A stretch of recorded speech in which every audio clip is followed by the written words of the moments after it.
Yeah, we live. All right, shalom, shalom.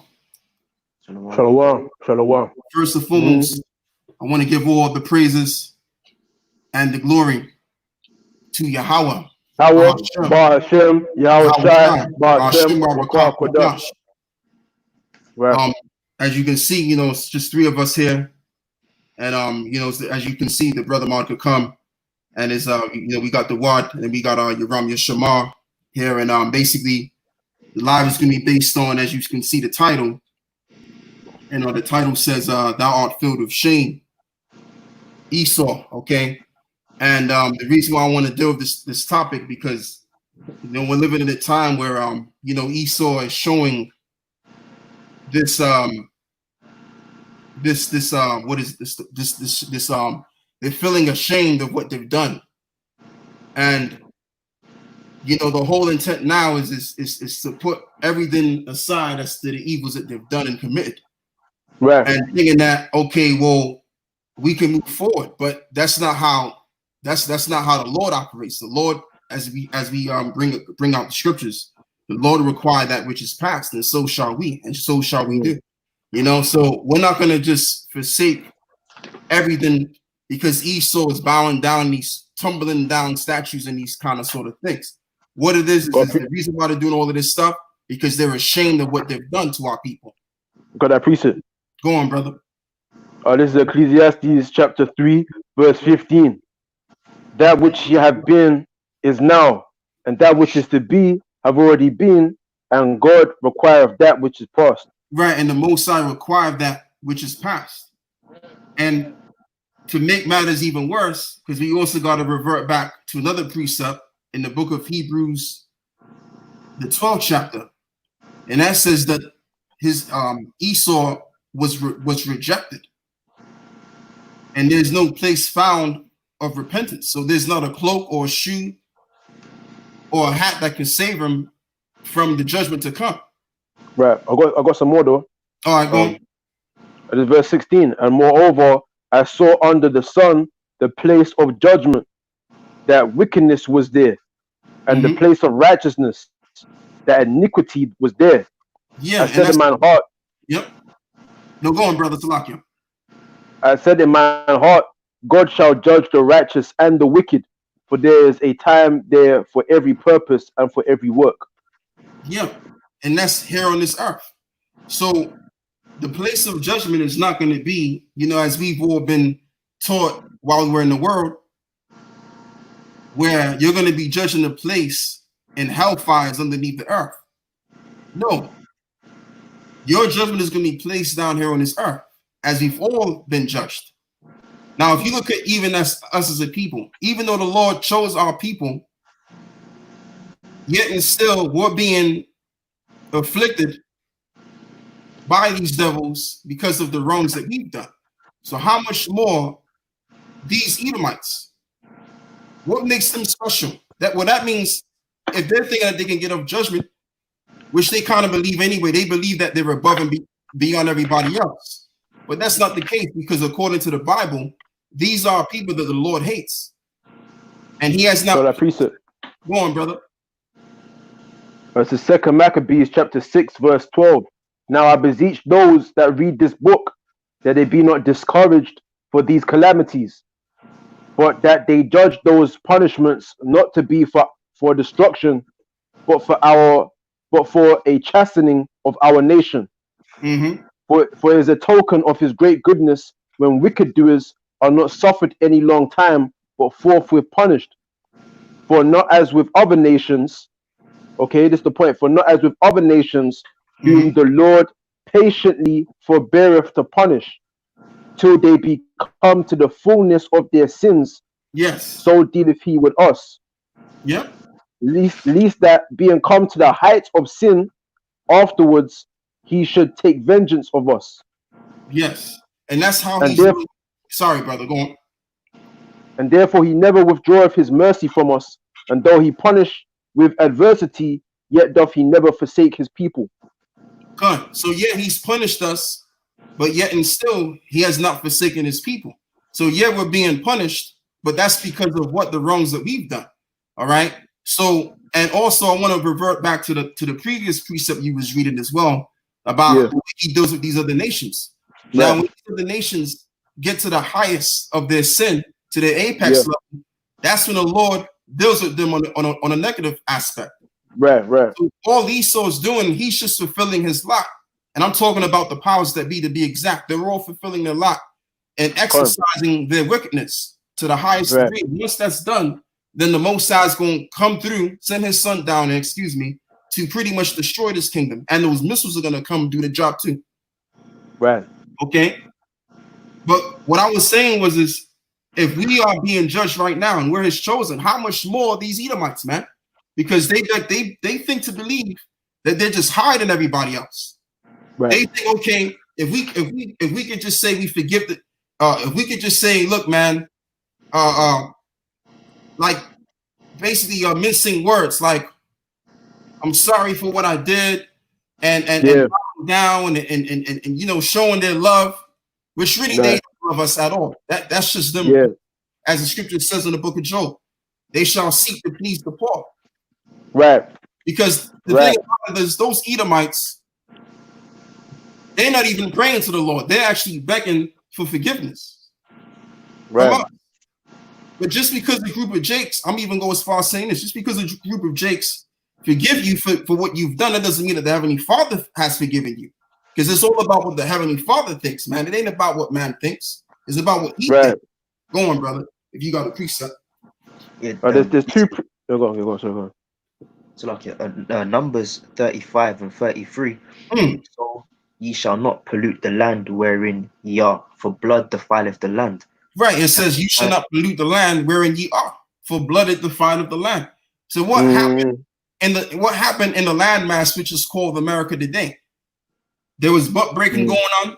Okay, sodomy was going on. There was people being lynched. Okay, there was children, also being sodomized and being lynched.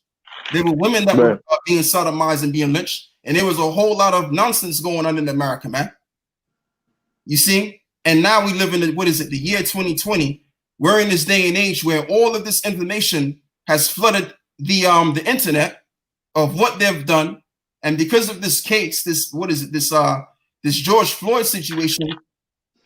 Like you said, you said when we was out there teaching, there's more Edomites than niggas protesting over this George Floyd thing. Right. You know what I mean? You know what I'm saying? Go on, brother. Yeah. Because you see the protesting, and then you see Black Lives Matter, BLM, right? And Black Lives Matter. I mean, this is like a surfacing movement, because it was a movement that's went on before, but now it's resurfaced again. A Black Lives Matter, and there's actually a movement that was supposedly formulated for so-called black people to protest against white supremacist police brutality, right? And so they're out there protesting because it was a George Floyd's supposed death that sparked it all off, right? So you're thinking that should be mainly so-called black people out there protesting, but then every time because I never went to the protest, I've got no intention to go to any of them protests. But when you visualize it on a YouTube, you see predominantly non-black people protesting. Mm-hmm.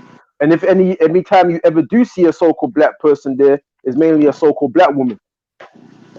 Okay, so you're thinking in your head, it's supposed to be us. Like if you remember the boycott protesting of Martin Luther King. If you see any of those 1950s protestings, the boycotting, the bus boycotting protests, it was all just so-called black people. You didn't see white people there protesting. You didn't see LGBTs. You didn't see other groups of people trying to submerge their little agendas in that protest. It was just so-called black people, and they were all focused on the issue at hand. Okay, but now when you see the BLM, the Black Lives Matter movement, you're seeing a whole heap of fuckery in there. Excuse my language. You're seeing non-black people protesting harder than so-called black people themselves.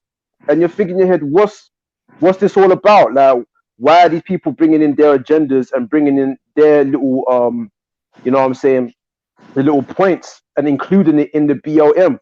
And you gotta ask yourself, why is white people, because that's where it is predominantly, more than any other ethnic group of people are showing up to our protests?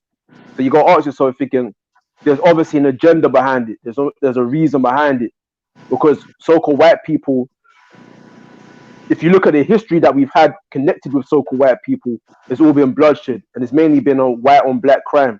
You know, white people enslaving us, as you've said, lynching us, you know, burning us alive, decapitating us, cutting off our genitals and putting it on their mantelpiece, feeding our children to alligators, you know, hanging us by the dozens off of one tree. Yep. You know what I'm saying? Slaughtering us, dropping bombs on Oklahoma, Black Wall Street, doing Congo, chopping off our hands and feet if we didn't bring in a certain amount of rubber from the rubber trees. You know what I'm saying? All kinds of evil Esau's done, raping us, butt breaking, anything that he could think of to try and break our will and our our resolve. Yeah. But now these same people are now joining us in protest, in love, and peace, and you know, unity. Why is this? That's the question. Why are they doing this? And they're doing it because, one, they're losing economic power. They're losing political economic power. So now they're losing power. They all of a sudden they want to hide among their slogans of peace and love, you know, because they know their arse whooping is coming for them. Okay, they know that they're hated. They know that in anybody's sensible mind, they would be hated for the things that they've done. That people would hate them for the things that they've done, and they know that, according to is it Obadiah? It says thou art small and greatly despised. Yeah. Come on. Somebody get that? Thou art how does it go? I got two for you, but was that Obadiah what? Obadiah 1? You know when it says an ambassador has been sent among Edom, thou art small against the nations and greatly despised. Yeah. There's a reason why Esau is despised, man. People don't hate him because of his skin color, because you know, if you mention this topic to a so-called white man, all of a sudden he'll try and deflect and project, oh, it's about my skin color. You know, because I remember I've done that plenty of times. Come on. You know, they try to make it about, because, you know, they've hated us because of, you know, supposedly our skin color. So now they want to try and make it look like we're hating them for their skin color now. But that's not the issue. If you go, I can read it. Yeah, Obadiah, verse 1. The vision of Obadiah, thus saith the Lord power concerning Edom. We have heard a rumor from the Lord Yahweh, and an ambassador is sent among the heathen. Arise ye, and let us rise up against her in battle. Behold, I have made thee smaller among the heathen, thou art greatly despised. Right. So Esau is being despised for the things he's done. Okay? The things that he's done has led to people, nations of people hating him. Do you understand? Yeah. That's why it says, thou art small among the heathen, thou art greatly despised. And they would have said they're going to rise up in war against Edom. So now that Esau's losing power, you know, the scripture says, has thou become as weak as we? Yep. You know, Esau's losing that power that grip that he once had. If you can get that as well, thou become weak.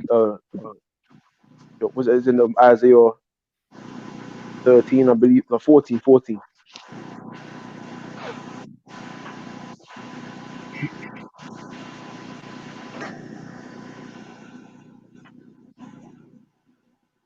Because when you look around the world, because my mother, she's pretty much damn near went around the world, man. And you know, the kind of attitude these other nations have towards these Edomites, it's not like what it used to be. Right. They're straight hating on them now, you know, and they're finding it very difficult to get on board, you know, to get on the plane, to get back to where he came from, you know, the being affected by these other nations too, people Right. robbing them and killing them in some cases. So these are the things that are going on right now, you know, and that's all due because of the stench of Esau and the things that they've done has come forth to the light, and that's all it is. And they're so um they're so disgusting as to what they've done that they don't even like their own stench anymore. What you have Right. is you have a lot of Edomites that are having this individualistic mentality, and then you got these Edomite women out here.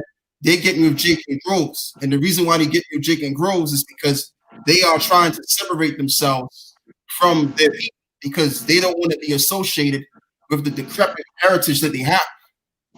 Mm. So they're even hating on themselves at the same time.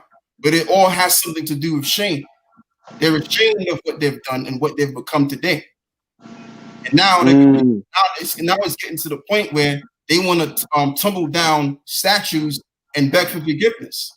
But when was that going on when they were doing all of that dirt to us? Oh, I get it, because they never thought a time would come that their history and who they are would be found out. Right. They never thought it would get to that. Yep. You got that. In Isaiah 14, where it speaks about, where is it? From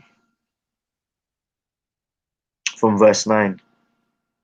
Though that weakest that did make the nations weak, Lucifer, how we fallen. Is that the one you wanted? Yeah. This is Isaiah 14. I'll That start has from become weak as we. It says, You said? hell from beneath thee has moved to meet thee at thy coming. Oh, let me get cool.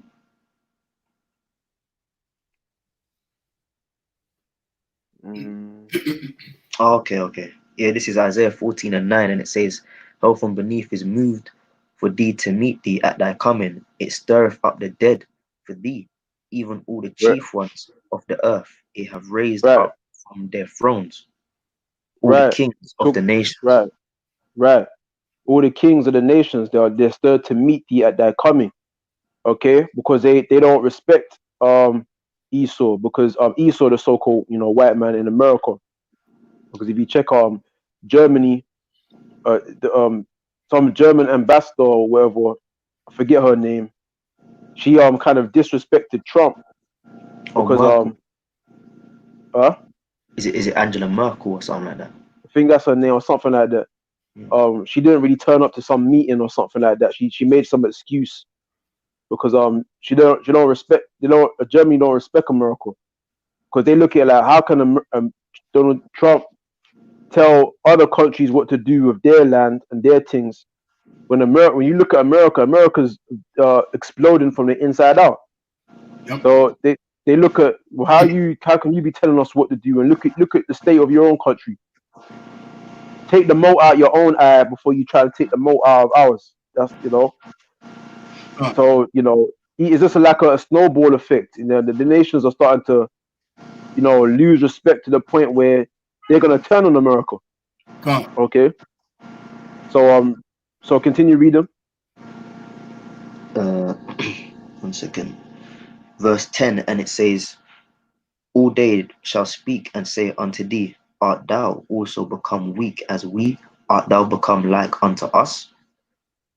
Thy pomp is brought down to the grave, and the noise of thy vials. The worm is spread under thee, and the worms cover thee. How art thou fallen from heaven, O Lucifer, son of the morning? How art thou cut down to the ground, which didst weaken the nations? Right. It's America weaken the nations. America weaken the nations, and we all know that America's been at war ever since its establishment. Ever since that land became known as the United States of America, or America, okay, in the 1700s, 1776, I believe it was. Ever since then, America's just been at war constantly. America's hardly ever known peace as a nation.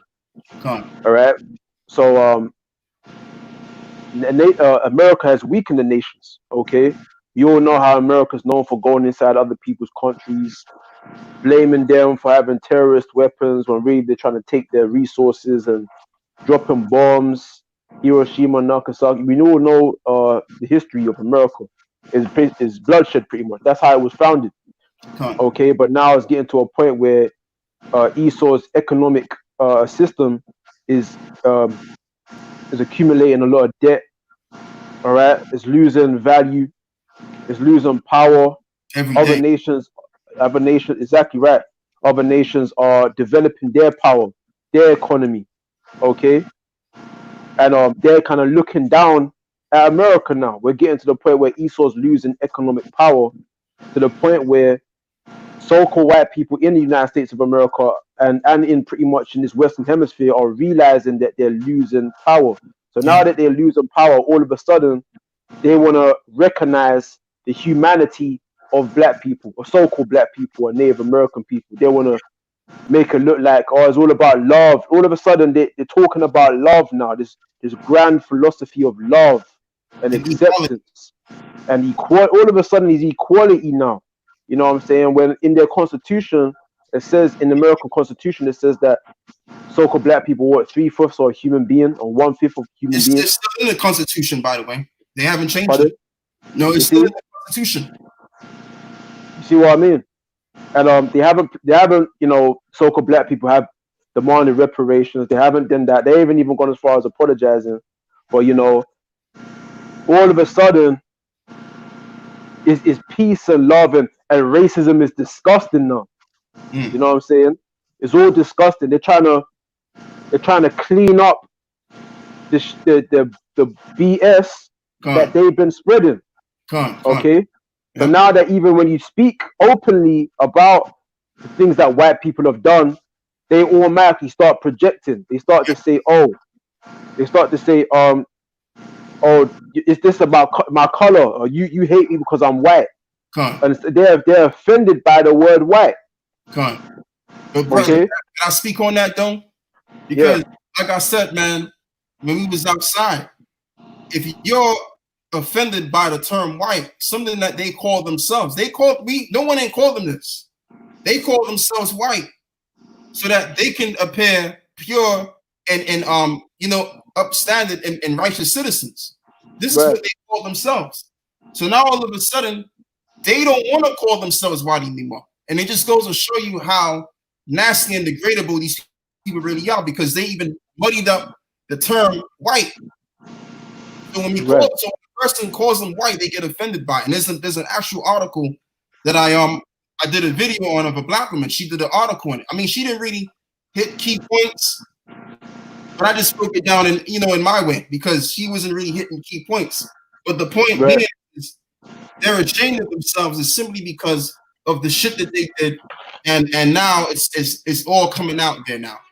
And that's what the problem is, man. If somebody can get me Hebrews 2:16, Baba Kushan, if you can, Yeah, you want to get that piece a big. Yeah, sir. Thank you.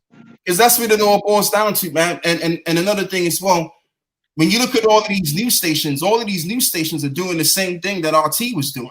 RT pretty much set the trend of doing news worldwide. Now BBC's doing news worldwide. All of a sudden, BBC and the likes is doing news in America. What's going on in America, which they've always been. But now they're kind of like focusing on the world now. They're doing what RT's doing. So, and they have to do it because they're losing their ratings. People are not really watching the news as much as they used to, right? They're most likely watching RT or some other alternative news outlet to get their real news. So now BBC, they got to do the same thing now, and they got to touch on these issues, because the thing, what I noticed with England as well, these Edomites in England, they're the kind of Edomites that like to keep things under the rug. They don't like to expose a lot of things that involves the history of our people being afflicted in terms of slavery. They like to keep things hidden. And I know the reason why they like to keep things hidden, because when you really study the history of Britain, what you'll find out is that what they did to our forefathers, they literally transported us. They pretty much deported us out of our own land, right? And that's why England, they don't talk about slavery like America does. Because if they were to go all the way in, you will find out that you had a lot of Jakes in England already that was conquered and taken as slaves. Right. They don't want to put up it. Because then it's just, and then on top of that, it's going to disprove the ideology of Darwinism, where the darker you come from a hotter part of the world if you're dark. So that would then upset that doctrine in itself, and it will upset other things. Anyway, yeah, you got brother Salah. I just came across this on the Merriam-Webster, and it's damage control, and it says measures taken to offset or minimize damage to reputation, Exactly. Yeah, you're credibility, or public image. Yeah, just real quick, brother. I want to put that on the. I want to see if I can put that. I can change your thing so you can see your screen. I know it's just three of us, but couldn't I still? Oh yeah, you could see me before, you know. Huh? You could see me before. Yeah, you can see him. You can see him. Yeah, I was on there. Oh, you was already on it. Yeah, I was already on it. Okay. All right. Yeah, let me bring it back to normal then. Yeah, but it says damage control, measures taken to offset or minimize damage to reputation, credibility, or public image caused by a controversial act. Mm-hmm. Where is that? Where is it? That's the definition for the term damage control. Damage control. Yeah. So the damage is done. Now they're trying to fix it. Yeah, they're trying to Esau, boy. You know, Esau and his trickeries, man. That's why they call it he deceived the whole world. That's why everyone's looking at Esau like he's a gentleman. He's a hero. You know, he's a great guy. You know what I mean? And like the victims, you know, you don't want to make Jake look like the perfect victim, because at the end of the day, we have to take responsibility for our actions. That, you know, that's why we call Jake. A lot of the time we call them niggers, because they choose to be niggers, innit? But to a great degree, we are victims of what Esau has done. Okay. But Esau has been trying to project his criminalities onto his victims and make the victims look like the perpetrators. Yeah. You know, we're the murderers, we're the thieves. You know, we're the ones who are innately violent. You know, it's just in our genetics to be violent and this rude and everything like that. But that's not really the case. Okay. But Esau's tried to, like I said, that's part of his damage control, to try and project all onto his victims to make him look clean and white and pure. But obviously, no matter how much he tries to project, it keeps resurfacing. The things that he's done keeps resurfacing. So it keeps going back to him.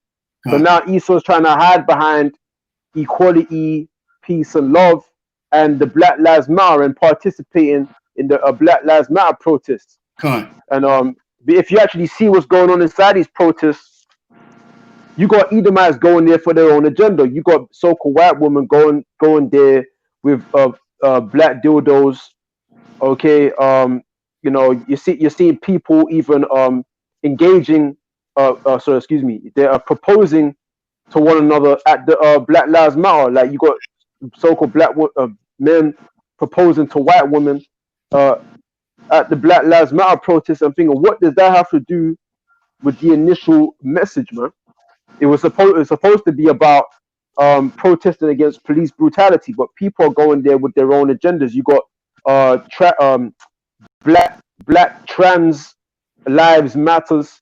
Yeah, I did see that. You got transgenders trying to take the Black Lives Matter and trying to twist it to be about transgenders now. You know, you got feminists. You got black women saying, "Oh, black women's lives matter."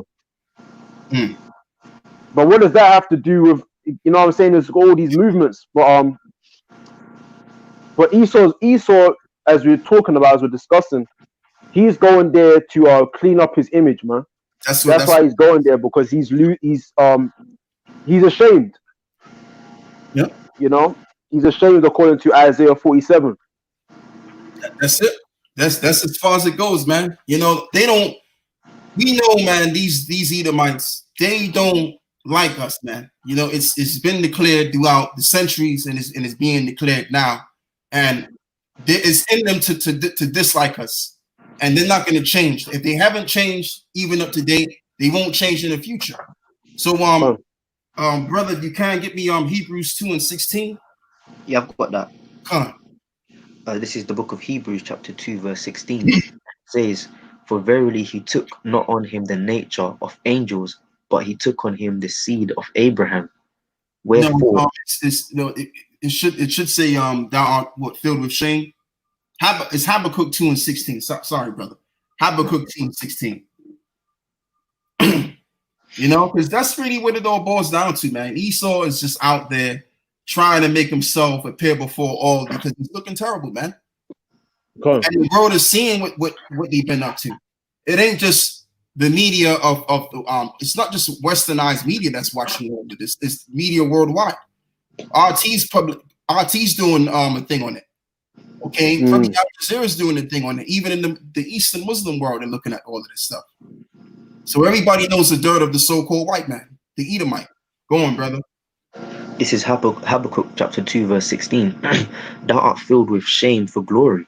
Thou also, and let thy foreskin be uncovered. The cup of the Lord's right hand shall be turned unto thee, and shameful speaking shall be on thy glory."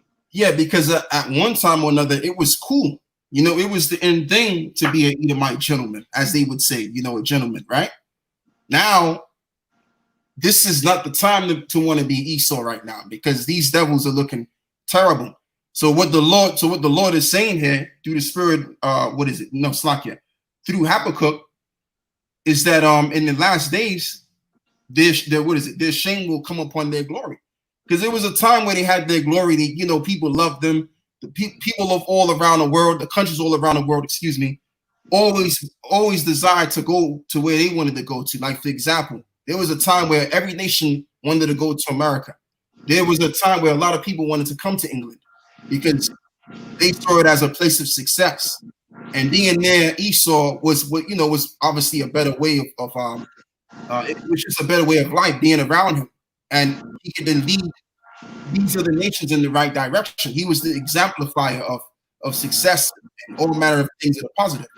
Now the truth is being shown as to who they really are. And like you said, all of these years, they've been trying to make us look terrible. Because the reason why that's the case is simply because they didn't want the world to see what they were up to. That's why they had the hip hop. Hip hop was a great instrument that they've used to make our people look like criminals. Right. They were born to be criminals. They that's just what they rap about. That's what they talk about. They glorify it and everything else. So Esau would put all of this out there to block and hide what he was all about. But really, in all reality, it backfired on him again, because now, and it just goes to show you what the scriptures are saying. Because there's a scripture in the book of Genesis, there's a chapter, there's a verse where it says, "Whosoever curse of Jacob shall be accursed." So because they're on us, now the curse is hitting them now. And them now. Because he tried to use his witchcraft to try and curse us. Yep. You know, the scriptures talking on Nahum about the mistress of witchcrafts. You know, and they've searched deep, a diligent search, with their witchcraft to try and make it look like, you know, we're cut off from grace, and you know we're the wicked, and you know he tried to make it look like it's us, the accuser of thy brethren. What's this? They're switching the thing.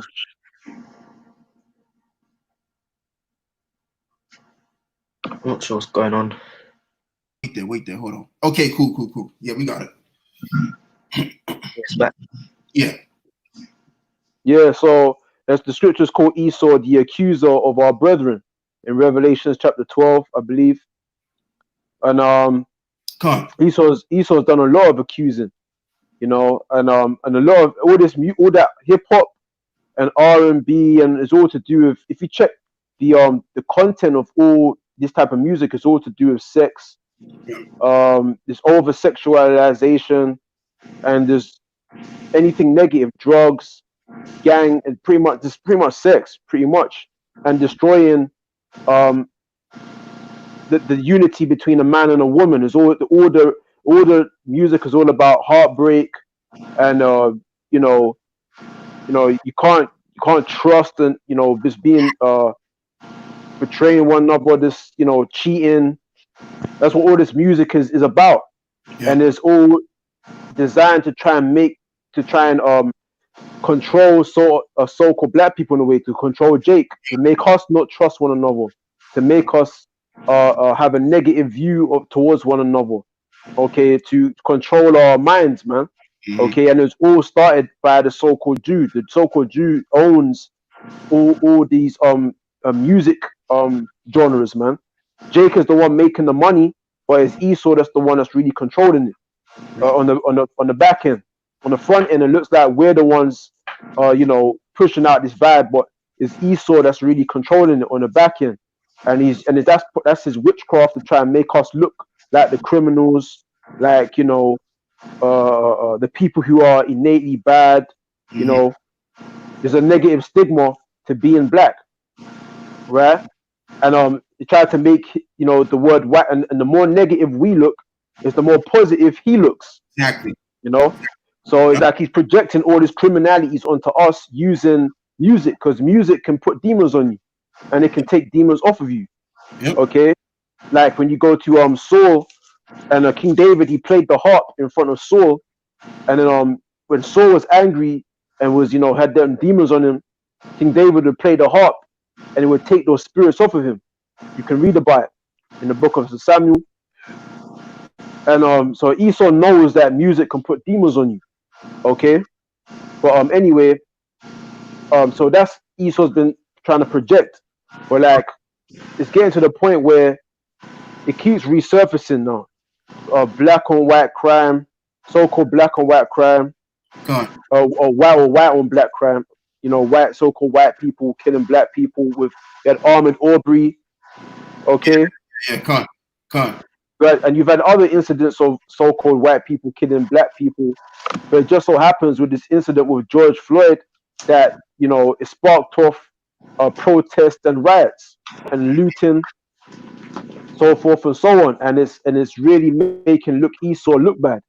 Yeah. Okay, it's really making Esau look bad, and it's making his image look bad to the point where Edomite, even the average Edomite, or your average Joe Edomite, is now trying to protect their image by participating in the protest to make it look like they really do genuinely care about so-called black people and their lives, and it's disgusting, and racism is disgusting, and overthrowing these statues of slave owners. Okay, like that slave owner in Bristol, they took that statue down and rolled it and pushed it into a river. Okay, and with Christopher Columbus, what did they do? They chopped off the head of the statue of Christopher Columbus. Right. What else? They took off King Leopold III. They put a bloody bag over his head in Belgium, and they took the statue off. Okay, so these are all signs that Esau's losing that posterity. He's losing his power, man. Okay, that's right. Yeah. And that's what's going on, man. What's going on? Like you said, brother, is they're looking terrible. They're looking bad, and and just more is gonna start happening. You're gonna start seeing more things going on with these Edomites, man. Because see, what's going on in this atmosphere on this planet is that curses are transitioning to one to another, and the curses are transitioning they're transferring to Esau. That's what's going on right now. So back in the past, all of their witchcraft and sorcery that they've used against our people, yeah, it worked. Oh man, it worked. But is it working now? Looks like it ain't working too tough, is it? Yes, so brother, can you get me the book of Job 8 and 22?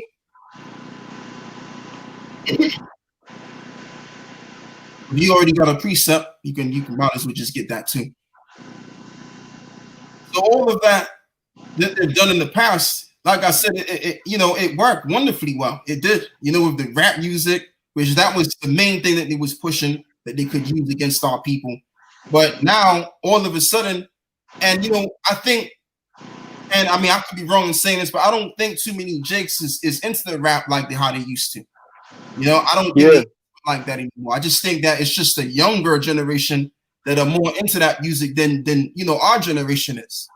So we're not giving into it, and this is why you don't really see too many Jakes promoting, this gangsterism, or as they have you say black culture. Because I'm gonna even say this as well, right? Because I remember the Elder Required he was speaking about this a couple of years back, and it has something to do. The video has something to do with, I think it was called something to do with black culture. But I just wanted to say this as well, man. Which is truthful. Black culture has nothing to do with us. Black, for example, we didn't call ourselves black. For one, let's just put that out there. We didn't call ourselves black. Esau called us that, and Jake took it. Jake took that name, and then they manufactured a culture within that. So when you think about black culture, like you said, you think about all manner of criminality, right? And all the above. This is what you think of. So projected. Right, projected.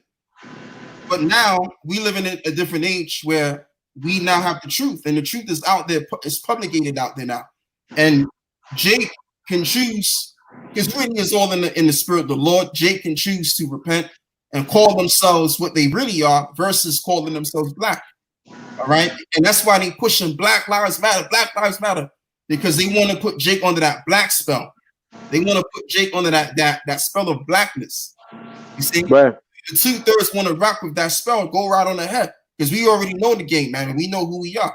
Anyway, brother, read what you got. I got two. First, this is Psalms 55, verse 1. The words of his mouth were smoother than butter, but war was in his heart. His words were softer than oil, yet were they drawn swords. Yeah, the what? Something's wrong with your camera. Yeah. It's all right to me. It's all right to you? Maybe Yeah. it's just frozen on my end. But yeah, I read that one more time. Psalms 55. Actually, it's all right. It's all right. Come. And 21. It just looks bad on my end. Words of his mouth. But when you go on the live, it looks fine. But then again, when I go on you run your Shamar, can you go on YouTube if you see what I see? Because it's like jumper, it's green. Let me see. No, for me, when I go on YouTube, it's fine. Oh, it's fine. Yeah. All right. Come. Okay, yeah. So yeah, man. Read what you got, brother. Yeah. Psalms 55 and 21. The words of his mouth were smoother than butter, but war was in his heart. Slack. 1 second, man. The words of his mouth were smoother than butter, but war was in his heart.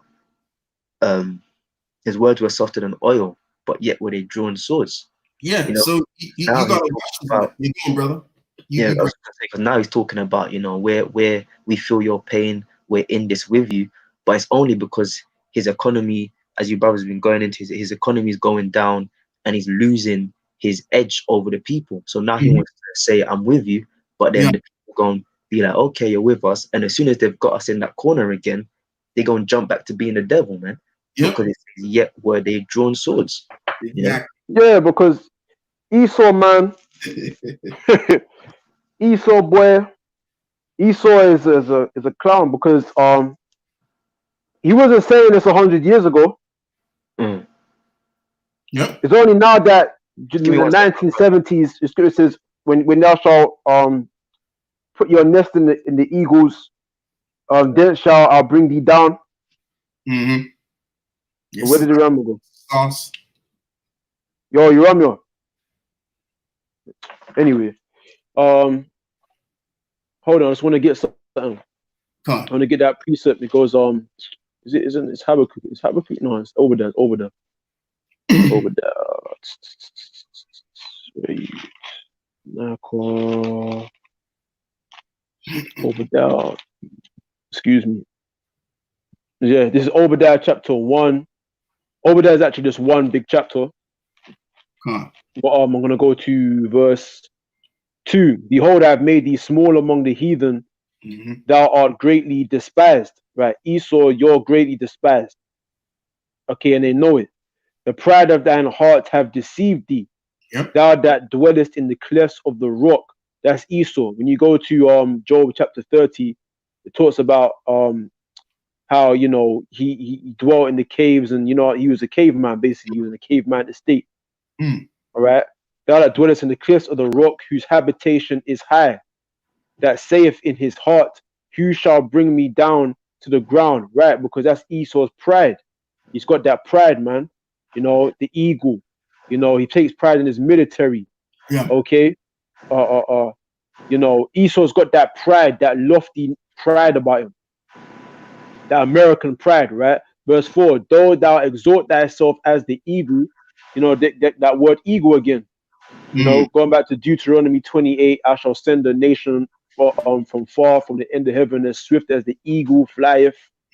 Okay, the word eagle is being brought up again because that's Esau's symbol.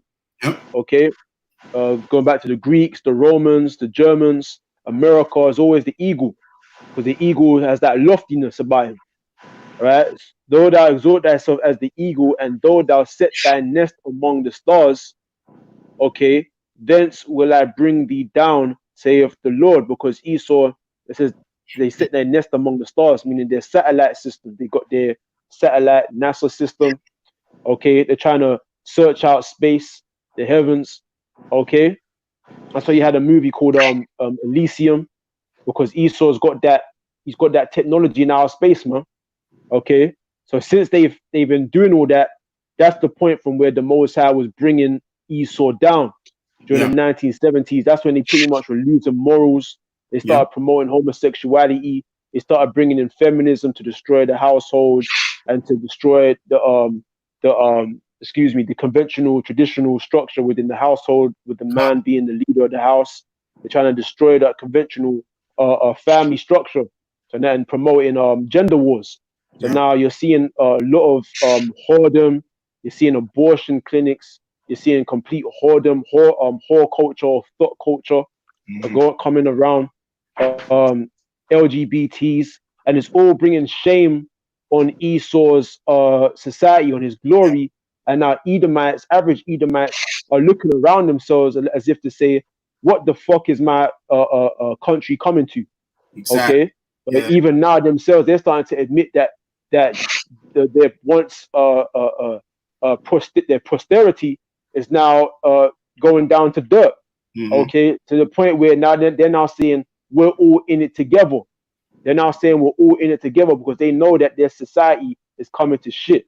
Okay, that supremacist pride that they once had is now out the window. Okay, obviously you have certain groups of Edomites that still hold true to white supremacist values, like the Ku Klux Klan, neo-Nazis, okay, and white supremacist groups. They still hold true to that, but overall you can't deny the fact that their economy is going down to shit, their values is out the window. Okay, it's just a do as thou wilt country with no real laws, man. Okay. So it says, thence will I bring thee down, saith the Lord. So it's all turning back on Esau now. All right, that's why you're seeing what you're seeing in the open. That's what you're seeing. You're seeing all these things. You're seeing Esau toppling down his own statues, man. Okay, that represented the conquering that his people did. But it's getting to a point where he's looking like a murderer, a villain, a fugitive, somebody who's escaping justice. So that's why you see Edomites bowing down at the feet of some. What was it? The video, the clip. Hello. Yeah, they were washing the feet of these chicks. Right.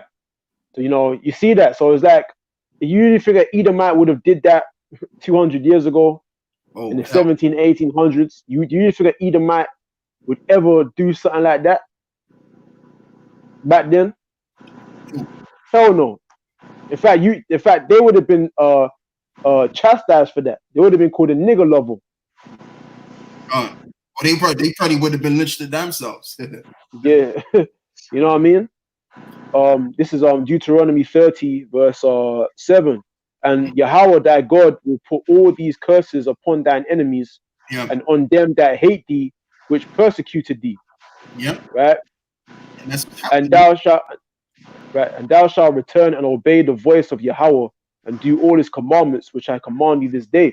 So that's beginning to happen. We're turning back onto our God, and as we're turning back onto our God, the Lord is starting to turn his face towards us.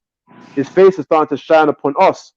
So if the Lord's face is shining upon us, he's turning away from Esau. Okay? Because the Most High, his favor, he started showing his favor to Esau because of our sins.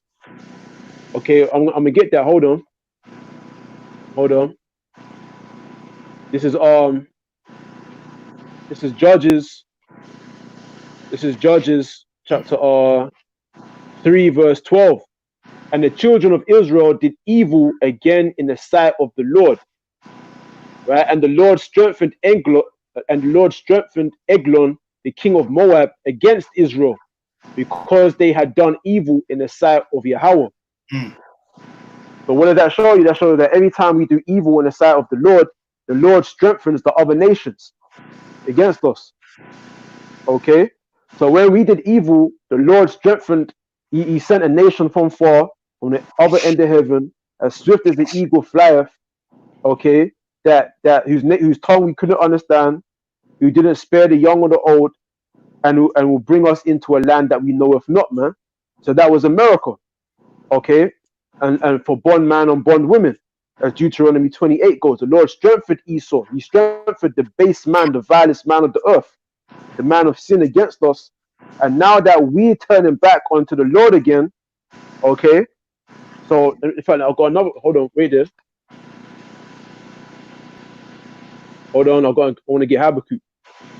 This is Habakkuk chapter 1, verse 13, right? Thou art of purer eyes than to behold evil, and canst not look on iniquity, right?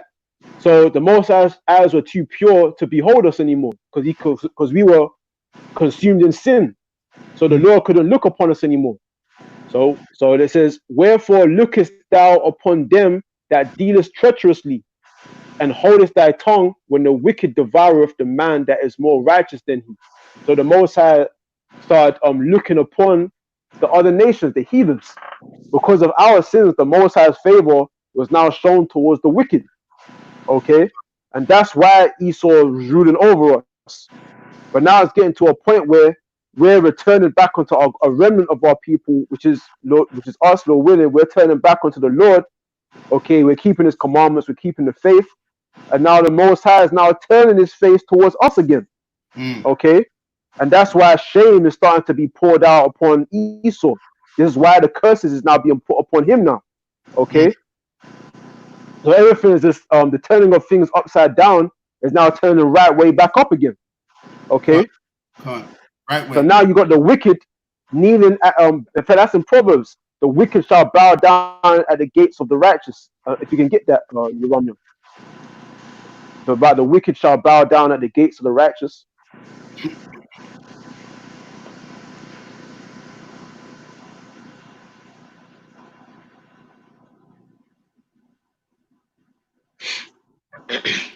Yeah, man. So like, yeah, these are all signs.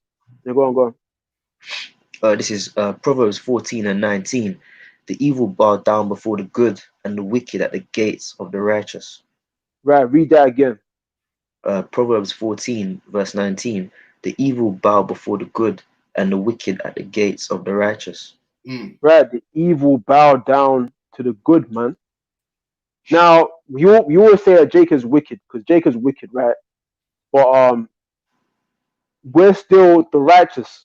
Okay, we're the needy, we're the poor, we're the fatherless. We're the olive tree. Israel has many labels in our records in the scriptures.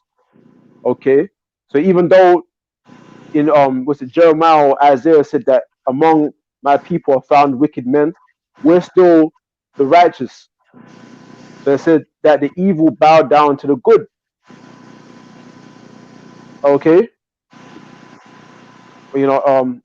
but you see this happening, and it's just a sign and getting a testimony out in the open that wow, I mean Esau's really losing it out here, man. And it's like, get me, like we've all been waiting for this. You know what I'm saying? Many prophets and great men have desired to see the things that we're seeing, and we're now seeing it, man. Okay, we're seeing the fall of our enemies. This is happy shall he be. You see the fall of our enemy. But one thing I say about Esau is that you can't trust Esau, man. Okay, you can't trust him. Can't. I mean, there's a scripture. You're still out, Okay. brother. I'm getting that. Yeah, because Esau's like I said, man, Esau's only doing this to make himself look good and to clear his image. That's all it is, man. He ain't really doing anything other than that. It's just simply him just trying to put away the past because it makes him feel bad and he can't sleep good at night at the same time, knowing that these jakes are aware of him. And that's what makes them feel uncomfortable. It's like when you go outside, you can see it, man. You can, like, they can't even look you in the face anymore. It's kind of like that because they know what they've done, and also what they've always felt inside about us is now coming to the forefront. Cool. Coming to the forefront now. I mean, it says in the scriptures that they shall lick up the dust of their feet. Mm-hmm. So that's what them Edomites was basically doing. So it's like, hold on, we was licking up the dust of their feet at one point. We was bowing down to them. We was prostrating before them at one point. It even shows you that in that movie Goodbye. Is it Goodbye Uncle Tom? There was a circle of Jakes, and there was one Edomite slave master in the middle, and he was kind of teaching them and instructing them on how to behave when they're in front of a so-called white man. You say when you're in front of a white man, you bow your head down. You know what I'm saying? But you're in front of them. Okay? You can watch that movie called Uncle Tom. There's a part in that movie that shows you that Jake was commanded to prostrate themselves before Edomite. Okay? So now you're seeing the complete opposite. Now fast forward a couple 100 years later, and now they're prostrating themselves before us. You know what I mean? And it's going to be even worse in the kingdom. They're literally going to do it. Right, because right now we don't have the power to implement an edict to force all Edomites to bow down before us. We don't have that power yet. The Lord, the Most High, has not given us that power to have to exert that type of authority. But Edomites, out of shame, they're doing it out of their own bad conscience. Okay. Yeah, right. If you can, if one of you brothers can get me, what is it? The Book of Psalms. Oh man, Job 20 and 27. Salaki, Job 20 and 27. Yeah, and and that's just the thing, because I mean, there's no hiding and seeking anymore. Esau can't hide and do anything other than what he's doing now. All they can do is just be who they've always been all along, rather than pretending and acting. Because see, Esau's a good actor, man. Like even when you watch BBC and you look at these news people, all they're doing is acting, man. They're not sincere about what they're doing. It's all an act. And then you also have Asian provocateurs that are doing certain things as well. So they're acting on their behalf, and it's all to fulfill one agenda. And that agenda is just to bring forth the one world system. That's what it's all about, man. They all of these guys, even the people that run Google, all of these people have an agenda, and their agenda is to get this one world system going, man. So if they can perpetuate this thing on the media, this George Floyd thing, to invoke some kind of race war, something like that, it may very well work in their favor because a lot of people are simple, man. Yeah, Shalom, brother. GMS Soldier of the Lamb, 144 home. Yeah, Shalom, Mark. You know, so that's really what their agenda is, man. See right through their agenda. You know what I'm saying? You're going, brother. What you got? What was it? You were in Job 20 and 27. Yeah. Okay, and it says, the heaven shall reveal his iniquity, and the earth shall rise up against him. Yeah, so it says that the earth shall reveal his iniquity. What does the word iniquity mean? The word iniquity means a multitude of sins.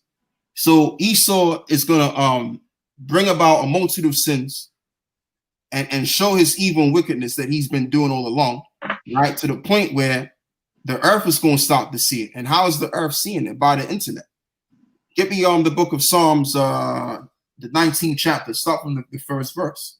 That's how the world or the earth is revealing his iniquity, man. I got something. You're going, bro. This is Job, the same chapter, Job 20, verse 10. His children shall seek to please the poor, and his hands shall restore their goods. His bones are full of the sin of his youth, which shall lie down with him in the dust. Yeah, and you know what too? I'm happy that you brought that out, because that even what is it? His sins shall go down with him in the dust. So that simply means that actually goes right along with Hebrews the 12th chapter. I tell you what, your Shema, can you get me that? The bar, Salaki, not the bar. The one. Can you read that again, Baba Kushar? After this, I've actually got to go work because I gotta be there for 5:30.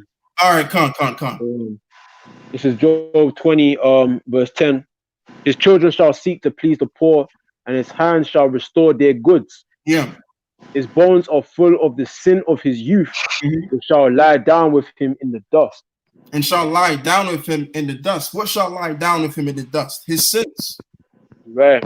So meanwhile, what he's doing is going all the way back. What is he doing? He's pleasing the poor by tumbling down these statues, right? And also bowing down before these black church leaders and watching it. That's them trying to please us, man. And the reason protesting with us, right, and protesting with us, because like you said, there's more of them protesting than we are out there. Exactly. Nonsense. So it's them that's trying to please us. Because at one time we were pleasing them, like you said as well. If you were to go back 100 years ago, 200 years ago, all you would hear about, oh yeah, master, no master, yeah, master. If the master was sick, the slave, what is it? The house slave would say, no, master, we sick. So now, what's going on right now? The same way we were pleasing them back then, they're pleasing us now. So it's all ricocheted against them, man. And the reason why they're pleasing us now is simply because they are simply ashamed of what they have become and what they are. And this is why we're in a day and time where you can't call a person of Caucasian descent white. They actually get offended by it because the term white it brings them back to what they used to be, man. It brings them back to us being enslaved, or how they enslaved us, how they lynched us, how they burned us on the stake, okay? And how they do all kind of nastiness to us. And not just us, too. We even can take it to India. We can even take it to South Africa. How they was treating them, how they colonized all of these places. But that's what white culture is. And they don't want to associate with that. They want to try to escape that by calling themselves something else now, but it's too late. Okay, because you know what too is what I'm going to say is this, man.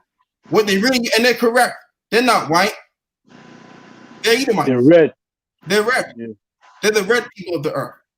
Now, when we read Isaiah, the first chapter, Baba Kushar, brother, I know I keep calling you to get other precepts, but if you can just get me Isaiah 1. Yeah, because they are the people of sin, man. That's what the world has to understand. So we're still understanding that already to a certain degree. The so-called white people, they are people of sin, and they know it within themselves. Okay? Now, whether I sound racist or whatever you want to call it, I'm stating the facts, man, because we all went to school with you devils. Okay, right. We all at the same food you was eating. We all sat at the dinner table together, right? We all went in the same class together. So I know you as well as you know yourself. And if not, I probably know more than you know yourself. Okay. Well, we know you more than you know yourself because we got you in the scriptures. The scriptures tells us exactly what your personality traits are. So how can we not That's why. you know yourself? Go on, brother. That's why. What's it? Louis Farrakhan. He said that you can't forgive them. You can't forgive Satan. Huh. You know, because I sent I received a little clip of Farrakhan. He's getting an interview. I can't lie. I like how Farrakhan speaks. I like how, you know, how he lays it down. But he's going off. He's into that Islam stuff. But he said something was true, and he's always quoting out of the Bible, which I find interesting. Okay. He quoted something about one of the disciples asked Yahushua, how many times do you forgive somebody? And then Yahushua said 70 times 7, which means an infinite amount of times you must always be forgiven. Yeah. But he never said about forgiving Satan. Okay? Huh. You don't forgive the devil. The devil was created to do evil. Exactly. He was accustomed to do evil. Okay? Huh. And the devil, the deceiver, is none other than the so-called white man. The so-called white man, because as you're about to read into in Isaiah, the 1st chapter, he's red. But yeah, go on, your Ramna. Yeah, this is Isaiah chapter 1, verse 18, and it says, "Come now, and let us reason together, saith the Lord. Though your sins be as scarlet, they shall be as white as snow." Yeah, so this is Isaiah giving you, what's the word I want to use, man? This is Isaiah referring to the color red, or what is it, scarlet, which is red, and connecting it with sin. So when we look around the planet and we see, because there's only one nation of people that stick out like a sore thumb. If you look at all of the other nations have brown hue. Whether we're talking about the Moabites, the so-called Chinese, whether we're talking about the Ishmaelites, the so-called Arabs, whether we're talking about the East Indians, the people of Elam, okay, whether we're talking about the Hamites, every nation under the sun has dark hue. They all have the same, dark hue and black hair. Right. All of these nations. Now, if you look at Esau, they have no pigmentation, and they have different colors hair. Their hair can range from being red, it can range from being brunette and blonde. In some cases, black too.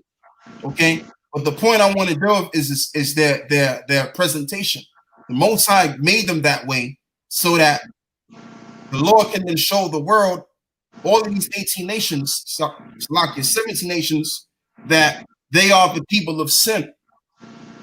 Okay, and obviously we've gotten that information, and this is not something that's deep information. This is just simple information, okay, that the world does not know, but we know it. All right. The so-called white man, he's not white for one. That's why we use the term so-called white. He's the red man. He's an Edomite. And when you look up the term Edom in the Hebrew, it simply means just that. It means red. Okay, go on, brother. I know there's some more on that. Says, though they be red like crimson, they shall be white. So like, though they be red like crimson, they shall be as wool. They shall be as wool. In other words, white is a symbol of purity. So the Lord is going to do away with our sin as what? As white and as purity. So that's what white symbolizes. So they are not a pure people. These are people of darkness, of blackness. So what you have now is you have a group of people from all of this time that have been calling us black and calling themselves white, when in actual fact, they're the actual black people walking around. Right. They're the real niggas. They're the real niggas. You know, and when you look up the term nigger from the original word nigger, it means a low person, a low grade person. Yeah, right. And that's exactly what they are. They're a truly low grade people, because look what they do. Like I said, I went to school with these devils. We all went to school with these devils, and we know what kind of things they get into, man. Man, go on, brother. I just want to say something. This is on Revelation 17 and 3. So he carried me away in the spirit into the wilderness, and I saw a woman sit upon a scarlet colored beast, so he's full of names of blasphemy, having 7 heads and 10 horns. Right. So John the Revelator said he saw a scarlet colored beast. So why is this beast scarlet colored? Because he's scarlet colored. The people of Esau and Edom are scarlet colored. And by the Yeah, way, the man of sin. right, also known as he is the man of sin, which sin is, or should I say, the color scarlet is reference to sin. All right, so Yeah, you're red. right. Yeah. Bubba Kushal, if you can, I'm glad you brought that scripture out. The what that's a good scripture. Get me Revelations the 6th chapter to connect with you just read. Got a Revelation. little bit more. You're going, brother. It says verse 4, and the woman was arrayed in purple and scarlet color, Right, and decked with purple and scarlet colored, meaning purple symbolizes he would be in that royal estate. Go on. right, and scarlet color, and decked with gold and precious stones and pearls, having a golden cup in her hand, full of abominations and filthiness of her fornication. Right, which is those philosophies. The first philosophy that I can think of is the "do as thou wilt" doctrine. Just do whatever you want, like the Nike, the Nike logo. What is it? Not a logo, but it's more of a What you say, bro? The just do it. Yeah, the just do it. Yeah. So that reverts back to the "do as thou wilt," putting women above the men, making sodomites out of men and women. Okay, that's all pretty much a part of that cup or inside of that cup. Okay, doing away with the true image of Yahweh Shai and putting a white image up and saying that that's the Lord Jesus Christ. All right, but that's all a lie, man. And also to deceive the world and making people believe that they are the superior race of the planet. The ideology of white supremacy. Okay, that's all a part of that cup. Deception. Go on, brother. This is 2 Thessalonians chapter 2, verse 3. Let no man deceive you by any means. Yeah, you're right, Shemar. Are you done with that, the what? Oh yeah, I've got one more precept, and I've got to go because I literally have to go work right now. Okay, brother. This is my last precept. If you don't mind me asking, you're on me. Hey, this is Job chapter 20, verse 11. His bones are full of the sin of his youth, but shall lie down with him in the dust. Though wickedness be sweet in his mouth, yes. Though he hide it under his tongue, yes. Though he spare it and forsake it not, but keep it still within his mouth, because you can't trust Esau, even though he goes crouching down. You got to take heed of him, because he's still accustomed to do evil. He's the devil. You know what I mean? So in a time to come, Esau's going to show his true colors. Yeah. And that's just how it goes, because these devils are not going to change. We just read it in the book of Job, where it says he shall seek to please the boy, and his sins will lie with him in the dust. So his sins ain't going nowhere. Who he is as a man on the planet, as the devil, as the Lord created him to be, he's not going to change. Yeah. Let no man deceive you by any means, as the brother that's read. Exactly. Yeah, so hit me with that, Yoram Yeshama. But anyway, I gotta go. So, shalom to you brothers, man. Okay, shalom, brother. Yabba Shmiel Shad Brakathan. Stay safe out there. Yabba Shmiel Shad Brakathan. Shalom. Yeah, which one is it you wanted? Yeah, what you just read.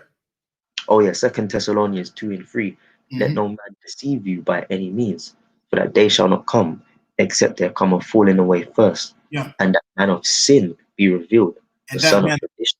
Right, and that man of sin being revealed, that son of perdition. And this is why the majority of these Edomites, they want to go hide and seek behind Black Lives Matter. Because they know what they've done to our people. They know consciously, or what's within their conscience, how they think towards our people. And they want to hide behind Black Lives Matter so that we don't see the dirt. We don't see who they really are. And like the brother said, GMS Soldier of the Lamb, Amalek behind Black Lives Matter. Oh yeah, cunt. George Soros. And as we've been saying, that whole Black Lives Matter, again, it's set up by a so-called Jew. And who's the spearhead of Black Lives Matter on top of that? A bunch of women that don't like men, that have an issue with men, that are basically sodomites. Go on, brother.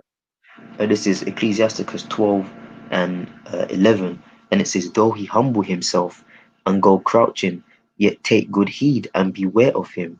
And thou shalt be unto him as though thou hadst wiped a looking glass, and thou shalt know that his rust have not been altogether wiped away. Exactly. Exactly, because that rest symbolizes his wickedness.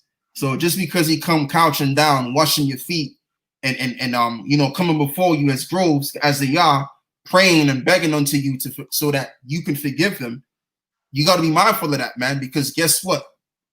The wickedness that's within them is still there. Because you got to remember in the book of Habakkuk, the 2nd chapter, it says that it says something to the effect that you can get me it, brother.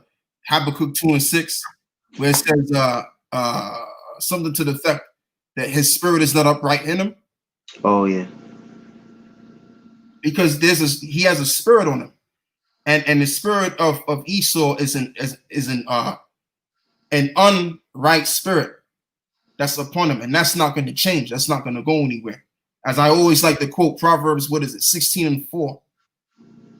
The Lord have created all things for himself, yea, even the wicked for the day of evil. Yeah, this is Habakkuk 2:4. Behold, his soul which is lifted up is not upright in him, but the just shall live by his faith. So the spirit that's within him, that's lifted up, because he's got that pride in him, it's not upright in him. That spirit that's within him. Give me Proverbs 16:4. Yeah.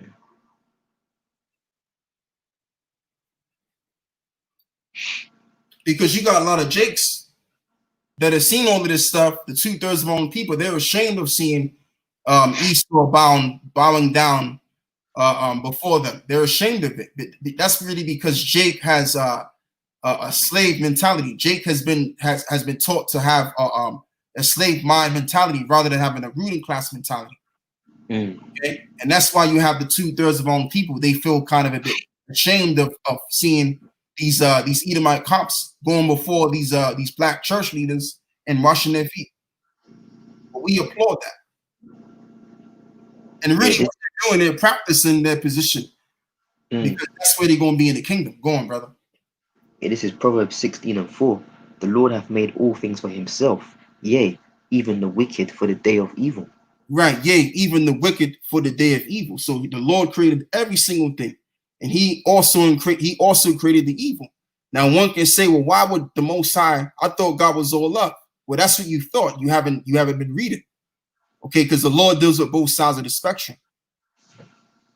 The Most High deals with life, and he also deals with death. He also deals with light, and he also deals with darkness. So that being the case, if he can create righteousness, he can create wickedness too.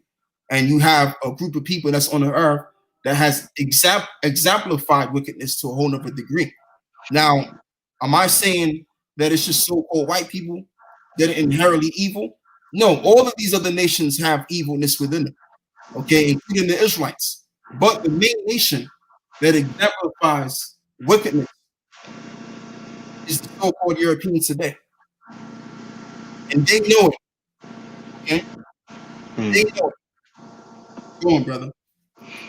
Yeah, just a quick one on what you said. This is Psalm 68:20. He that is our power is the God of our salvation, and unto the Most High, the Lord, belongs the issues from death. Right. So not only is he a power that belongeth, our salvation, but he also belongeth the issues from death. Matter of fact, you can get me 1 Samuel, the 2nd chapter. What does that say? I'll wait for you to get it, brother. Yeah, I'm getting it up.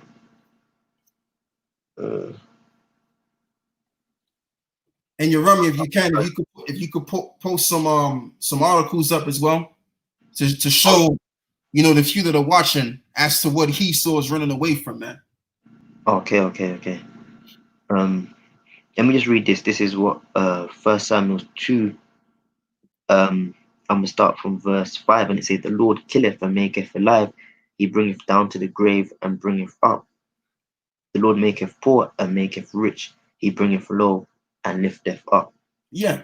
So the Lord deals with both sides. He can deal with you being put to death, and he can deal with you being back to life.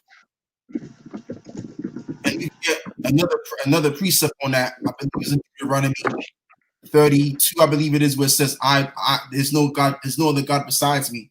You can get that if you want later on. But yeah, the both sides not a power that's just all about love, as what people have been taught to believe, and they hold dear to that belief. Okay, that's not true. Because think about it, if the Lord was all about love, then we wouldn't have went through the hell that we had to go through on this side, being afflicted under these devils, knowing that we're the children of the Most High. All right? Go on, bro. I'm trying to find some articles. Come.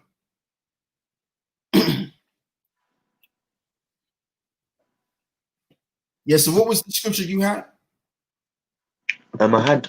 It was in let me get it. It was first Samuel chapter 2. Oh, yeah. Yeah. You want me to read it again? Or? No, I got it, brother. Okay. Yeah, it says this is First Samuel's. You know what? I'll get the one in Deuteronomy. I'll look for that one instead. Deuteronomy 30. Just give me for 1 minute.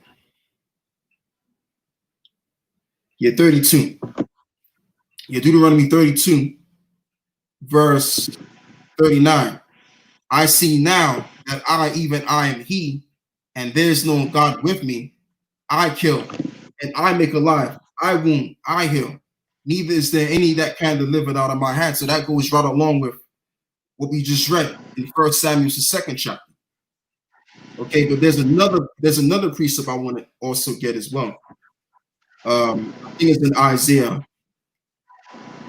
If you can, I'll tell you what, brother, I get it myself. But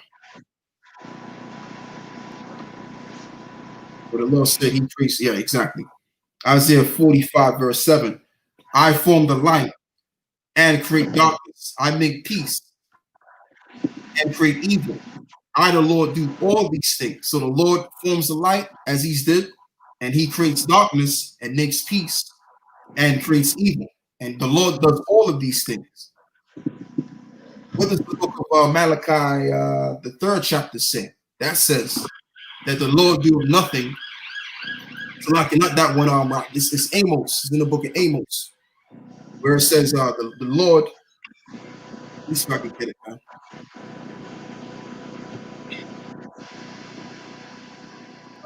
If you got a precept, brother.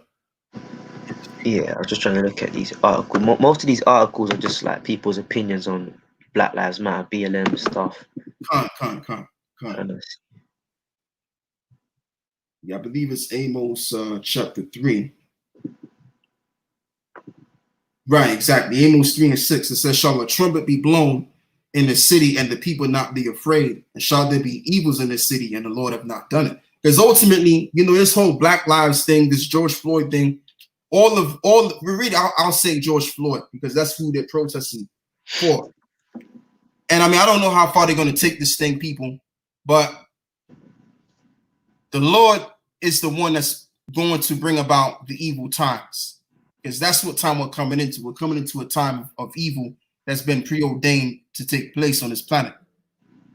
And this is something also that the powers that be want, because they think to believe that if they can get people rattled up, they can start their new world order. But the Lord is pretty much has another agenda, and their agenda is going to be to the demise of this civilization. Okay, because the Lord, his agenda trumps everybody else's agenda, as we all should know. You're going, brother. Yeah, I got a quick one. Since you're talking about George Floyd, this is Job 4 and 7. Remember, I pray thee, whoever perished being innocent, or where were the righteous cut off?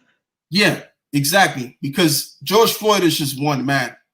There's been a lot of Jakes that have passed on that have died due to police brutality and all of this stuff. Now, some people believe that he didn't die. Some people believe that he did die. But regardless of what, right? Like the one said, we can't put this spirit out there like Jake ain't doing no wrong and stuff like that. Jake is doing a lot of wrong, and this is why you have these situations where Jake is being gunned down by the police. All right, and really, the police ain't nothing but a whipping stick of the Heavenly Father, as Esau is, pursuant to Isaiah the 10th chapter, as it says that he's likened as the Assyrians. Okay, because when you actually delve into the Assyrian history with the Israelites, they treated us very badly as well. Okay, But that's just how that goes down. Keep going, brother. Yeah, I'm trying to. 1 second. And these nations, like the brother said, these nations rise up against us. That's just the Lord showing his anger towards us. And that's the reason why, again, you have these fatalities that are going on with the police and our people. Is Yeah, it go on, brother? I can say, like, when you get into Deuteronomy, the 28th chapter, from like the 15th verse on down, and it's saying, look, if you don't hearken unto these laws, statutes, and commandments, then all of these curses shall come upon you. So as the word was saying, man, like, we're not going through this for no reason. There's a reason as to why, we're going through these punishments, because as the scripture says, we're stiff-necked, slow people, man. We'll keep doing the same thing over and over again, and it got to the point where we would sin, and then we would just offer sacrifices and prayers and stuff, and the Father would accept us again. But that's why in Isaiah it says, I'll delight no more in your sacrifices or in your burnt offerings. Your high holy days and your feast days, I despise them, man. Okay. Hence why we went through that slavery where the Lord took everything from us, man. We were discontinued from our heritage, and so on and so forth. So we couldn't directly call upon the Lord. So we paid the punishment for it, man. Okay, so as you both were saying, there's a reason as to why we're going through this, because Jake, the 2/3 are wicked, man. 2/3 will, Jake out there in America and all over the world, to be honest, will riot and stuff, but they're rioting to be equal to their oppressor. It's like they, it's kind of funny, because earlier I was hearing a conversation my mum had with a neighbor, and they were saying, all we want is to be equal. Now, I don't want to be equal with an Edomite, man. The aim is the kingdom, man. Because when you read, in fact, let me get it in Revelation, because these are the basics. He that leadeth into captivity, this is Revelation 13:10, and it says, he that leadeth into captivity shall go into captivity, man. Killeth with the sword must be killed with the sword. Here is the patience and the faith of the saints, man.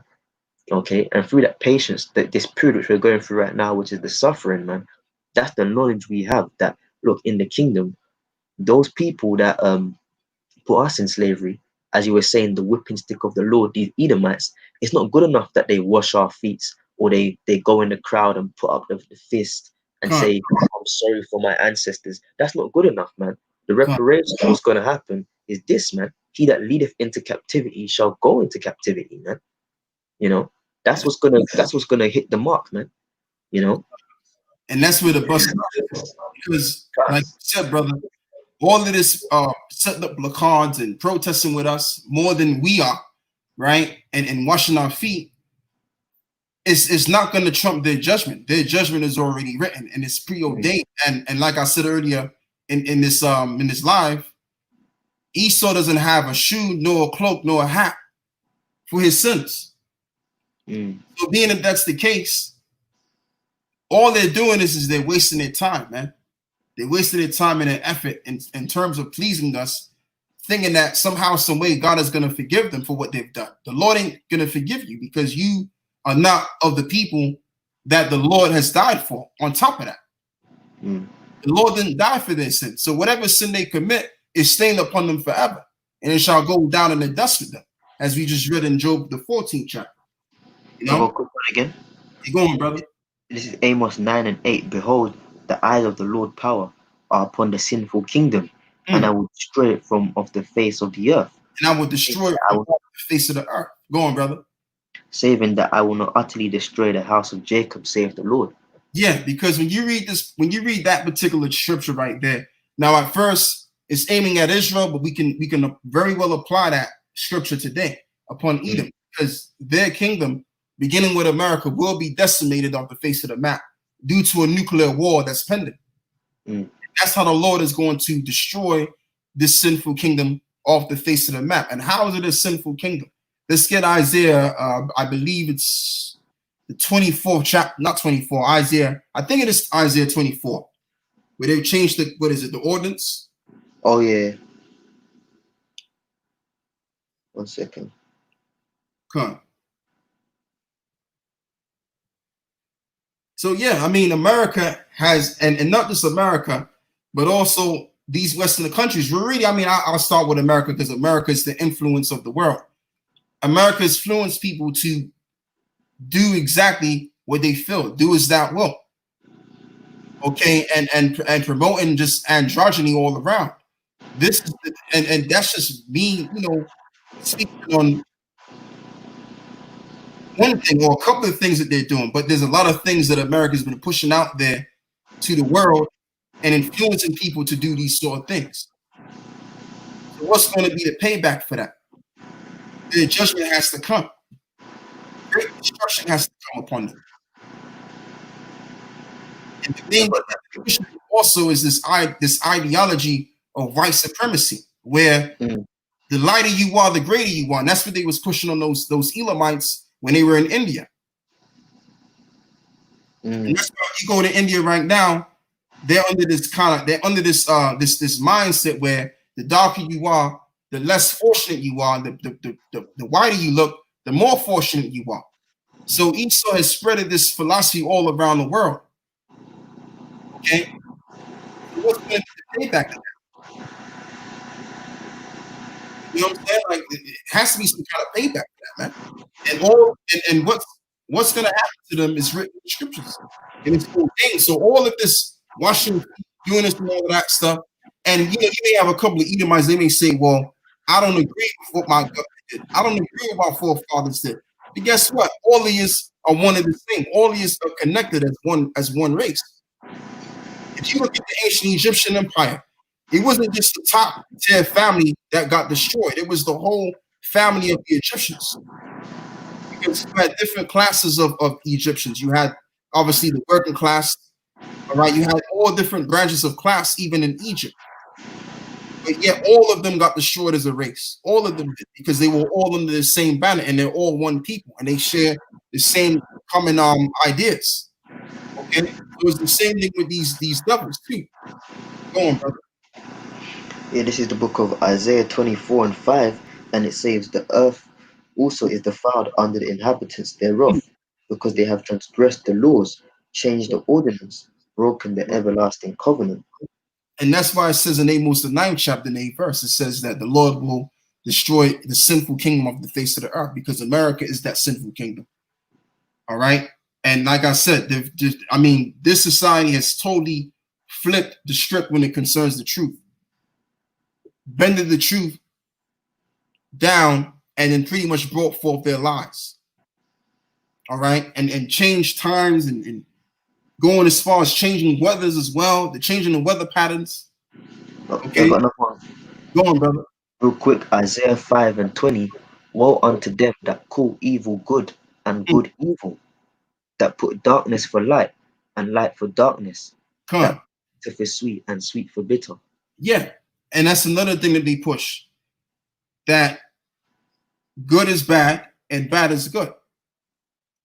And if you're not doing the bad stuff that they want you to do, then you're the oddball out. Like what we're doing. We're doing something that's righteous, but in the eyes of these devils, it's an abomination. Where the scriptures does say that. It says that the righteous is an abomination to the wicked. And vice versa, that is. But the scripture says, "Woe unto them that call evil good and good evil." And the word woe simply means destruction, which is what they're going to taste of real soon. Beginning with the top tier, all the way down to the Europeans. Go on, bro. Can't. Yeah, that's it, man. Because they've switched up everything, man. Because to know evil, you've got to know righteousness, man. You know. Okay, and the head of these Edomites, their father, the devil, Satan. Okay, he knows what righteousness is, but it's his job to understand it and then do the complete opposite, man. Yep. You know, and these Edomites, these not your regular day ones, like your elite, man. You know, they actually know what is good to sustain the planet. They know how to actually have an economy where everybody benefits. They know how to do this but they've purposely set it up where everybody fails except from them. Everybody's sick except from them, because they're the wicked, man. You know, And they're that's the how wicked. they turn the world upside down. Go on, brother. No, that was it. Yeah. And so yeah, and that's and it's just in them to flip everything upside down. It's not in them to put things, to be correct. It's in them because they get a kick out of doing wrong. They don't get a kick out of doing right. They get bored of that. So when it comes to anything that involves wickedness or destruction, that's what they're into, man. Okay? And they can't help themselves. Why is it that when you're watching, let's say for example, you want to pick whatever film that's out, there's all kind of films that's out there, but you also have horror films. Why is it that you have horror films out there amongst other films that people can watch? Because horror films is something that these devils are into. They're into horror, they're into bloodshed, they're into darkness. This is what they're into. This is the mindset of these people. So meanwhile, they're trying to portray this image of, I'm with Black Lives Matter and I support Black people and all of this other stuff. Again, they cannot take away what's within them. And what's within them, as we all can see, which is what most Jakes don't see because they don't know the truth, is that they're inherently evil and wicked. Okay, go on, brother. If you want to say some more on that. Yeah, man. They, as you were saying, they're the wicked, man. They're not set up to do righteousness, man. That's why, like, whenever an Edomite tries to do, in fact, I brought it out earlier, but I'm gonna bring it out again. Just bear me 1 second. His words were softer than oil. Here we go. This is Psalms 55 and 21, and it says, the words of his mouth were smoother than butter, but war was in his heart. Because when an Edomite, they've got the spirit of a serpent on them, which is to trick, to beguile you, man. So they'll say the right stuff. They know how to speak and to talk about equality, and or we want you to have the best opportunities in the workplace, or we want you to be, a part of society and feel integrated and incorporated and all of that stuff. Yeah. But that's just words, man. That's, what does it say? His words were smoother than butter, man. So it sounds nice, but war was in his heart. His words were softer than oil, yet they were drawn swords, man. So he'll say everything that's good, and then when you accept it, that's when the swords come out to play, man. That's when the devil inside tricks you, man, deceives you. Devil, diablos, deceiver, man.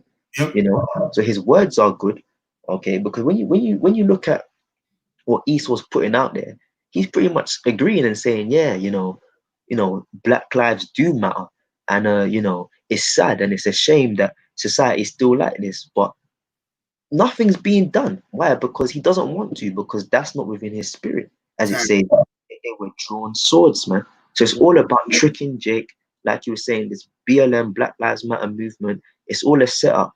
It's about tricking Jake to get them in the position of oppression once again, man. That's all it is. Because all Esau wants to do is bring everything back to their normality. And their normality is seeing Jake down and out, talking shit, being a bunch of Negroes, right? Niggas, I'll just come straight, right? And they can just do whatever they want to do to us as a people, and just live their life as they may, and become the proud Americans that they want to become, and become the proud British, which they don't even know what the term British even means. And that's what they want to resort back to. But all of this is going on in the world between Jacob and Esau. It's all hitting back at Esau, man. And because going back to the part of the video, the lie that we're doing, go on, brother. But this is back in Ecclesiasticus 12 and verse 12, and it says, "Set him not by thee, lest when he hath overthrown thee, he stand up in thy place." Right. So him getting involved and saying, "Look, I'm on your side. I want the racism, I want the oppression to stop." Jake is going to listen to that and be like, "Yeah, okay, let's set him beside us because he's on our side." But it says, "Set him not by thee, lest when he hath overthrown thee, he stand up in thy place," man. So this is all a trick. It's all a tactic, so that when Jake gets vulnerable again, he can just stand up in our place, man. You Yeah. know, neither let him sit at thy right hand, lest he seek to take thy seat. And thou at the last remember my words and be pricked thereby with. Come on. You know? Yeah. Like you said, it's just Esau wanted to trick us and wanted to, you know, pretty much get back that position they once had. Because like even the word said, they're losing their power, whether it's economically, when it concerns the jobs, which that's a part of the economy too, right? And all the above, their livelihood is not as good as it once was. And then on top of that, to make matters worse, they don't even trust their own government anymore. They're looking at their own government sideways. So a scripture comes to my mind, and I'm going to quote it to the best of my ability, where it says, if Satan be divided against itself, how can that house stand? So we're at that present moment in time, because you don't only just have this Black Lives Matter bullshit protesting going on, but you also have other protesters amongst these Edomites that are protesting about their government, about what their government's doing in terms of it being corrupt against them. So you have that situation going on as well. So all you have is anarchy. Not anarchy, not literal anarchy, but the anarchy is growing. It's gradually growing, little and little. Okay, because you have people, you have these devils, these rednecks, and also these Bible Belt guys out there too. You know, they're looking to do things, man. They're looking to get carnal. You know, go on, bro. That's what I wanted to say on that. And that was that. Let me see what else I had. Cause I know I had one more. Yeah, I tell you what. Can you get me Isaiah the 9th chapter, Isaiah 9 verse. Isaiah 19 it is, where it says the Lord will set the Egyptians against the Egyptians. Oh, yeah. Yeah, verse 2. This is the book of Isaiah 19:2, and it says, and I will set the Egyptians against the Egyptians, and they shall fight everyone against his brother, and everyone against his neighbor, city against city, and kingdom against kingdom. And that's what you're going to have in America. You not only you're going to have a race war, but you're also going to have wars amongst these Edomites. You're going to have class wars. Okay, going back to what I was saying, you know, you have these Edomites that have protested around government buildings and setting up these placards and you know, coming out in groves, man. The whole city coming out in groves and just pretty much protesting against their powers that be. So you're gonna have a situation where you're gonna have Edomites going up against superior Edomites. And this is something that, again, the elites want. The elites want to take it there because they believe that through, what is it? As the slogan is, the Masonic slogan, auto ab chaos. Out of what is it? Out of chaos. Yeah, chaos, yeah. That's what they want to do. And then at the same time, what is it? Use the Hegelian dialectic technique where they can eventually have a reasoning to take power from the majority and revert that power back to the few, which is, some people call it the 5%, some people call it the 1%. And that's what the one world order or the new world order is all about. And that's what they want to do. But according to the book of Job, what is it, the 20th chapter, I believe it's you can, brother. Job 20. Yeah. I believe it's verse 8, man. Or it could be 20 and 20. Yeah, Job. Fly away as a dream, that one. Oh wait, verse 20. How does it go? You know. Yeah, surely he shall not feel quietness in his belly. Oh yeah. Here we go. Yeah, it's 20 and 20. It says, Job 20 verse 20. Surely he shall not feel quietness in his belly. He shall not save of that which he desired. And the reason why it says, surely he shall not feel quietness in his belly, because right when they're getting their one world order set up, you have people protesting. You have truthers out there. And, you know, the number one group out of the truthers is Great Millstone. We're the number one group for the truth. And we're speaking against them. And you have other people exposing them at the same time. You have whistleblowers and all the above, writing books and exposing the secrecy of their government. So this is how they're not going to feel quietness in their belly. Go on. There's a little bit more on that. Yep. When you go to verse 23, it says, when he is about to fill his belly, the Yes. Most High shall cast the fury of his wrath upon him. Right. So when they're about to just get everything ready and opening up this one world order up, that's when the Lord is going to bring the judgment written. And that's going to be them being missiled. Now you can also get the book of Psalms 11, verse 6, because what's going to be their snare? Their snare is going to simply be this. But I want you to read it first, brother, and then I'll break it down. All right. Psalms 11. Yeah, verse 6, and then go back to Job 20. This is Psalms 11 and 6, and it says, upon the wicked he shall rain snares, fire and brimstone, and an horrible tempest. This shall be the portion of their cup. And that's going to be the portion of their cup. And what that entails is that they're going to experience being missiled. Now go back to Job 20. All right, I'll read from Job 20, verse 20. Yeah, no, just so I'm get back to the point. To the point in verse 23, and it says, when he's about to fill his belly, the Most High shall cast the fury of his wrath upon him, and shall rain it upon him while he is eating. Verse, you're going, bro. Oh, okay. So like I pulled it up in. Oh yeah, right. Yeah, you're right. And shall rain it upon him while he is eating. So again, what is the Lord going to rain upon them? The missiles. That's what's going to be rained upon them. And it tells you in the 24th verse, if you want to get that, brother. Yeah. So like the phone's playing up now. Give me one sec. Come on. Job. Okay. All right. In verse 24, it says, he shall flee from the iron weapon, and the bow of steel shall strike him through. That's it. That's going to be the end of these devils, man.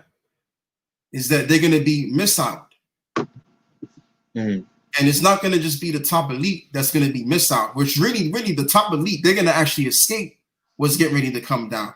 It's going to be average peon Edomites that are going to experience the full force of this destruction that's coming. So much so for, the so-called Jews, they were instrumental in enslaving you, and that's and let it just be at that. But you was also a part of that too. You was also a part of afflicting us as well. All right. They're gonna have to pay for what their forefathers have done. Not just the so-called Jews, but these regular Edomites, they're gonna have to pay for what they have done. All right. And this is why the Lord is gonna do what he's gonna do because of the Lord has a controversy because of Zion. One last precept, brother. You can get me the book of Joel, the 3rd chapter. But can I just read verse 25 of this? Yeah, brother. And if you want to break it says, it is drawn and cometh out of the body, yea, the glittering sword cometh out of his gowl. Terrors are upon him. And that's as the elder was saying, that's the reality, man. That because the upper elite are gonna, they have their bunkers and stuff like that. But your average Joe, your average Edomite, this is what's coming for them, man. And the people that dwell in the land and will get the same punishment as him. The glittering sword and it cometh out of his gowl, and terrors are upon him, man. Yes. Because in that moment, that's when Esau's gonna be terrified, man. When those missiles are being shot, man. Okay. And that proves that it's the Lord of hosts, the Lord of the armies, man. Because when you get into the word seraphim, it means what? Fiery, flying serpent, man. And that's their missiles, man. That's one of the hosts of the Lord, man. That's why it says it will not break their rank. Okay, so that's what's gonna actually make Esau scared, man. When he's, oh shit, these missiles are coming for us, man. Yep. That's right. They're not going to be able to stop it. They're They can't. Well, they can't stop it now. All the protesting that they're doing, that they have been doing concerning this pending nuclear war, couldn't stop it. So just imagine when it actually happens. They're not going to be able to stop that. Mm. Yeah, So what was that one you wanted? yeah, it was in the book of Joel, the 2nd chapter. Okay. The 3rd chapter. The Lord has a controversy in Zion. Okay. Okay.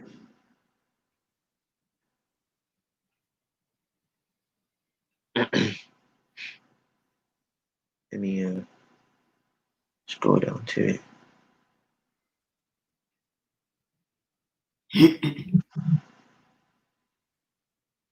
Or what you could also get is Isaiah 34:8.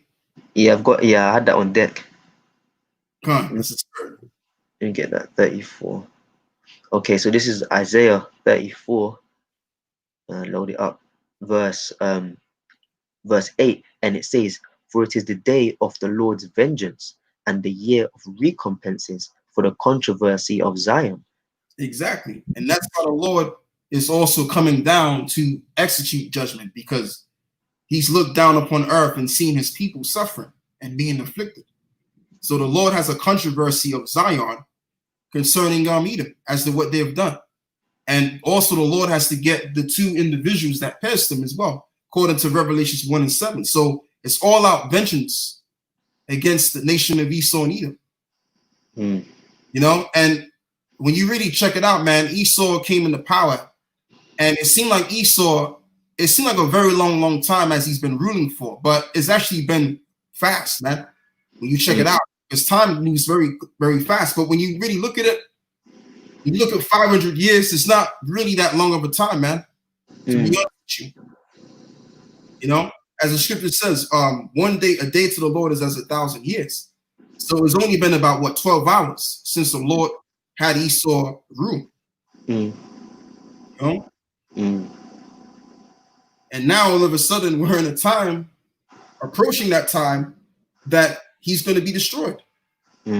Severely judged. Yes, so brother, get beyond the 1 in Joel 2. Okay, let me go back to Joel 3.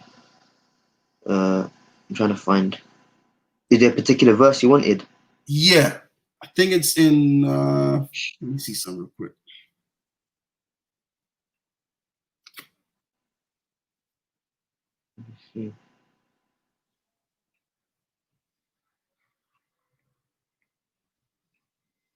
I can start from 19.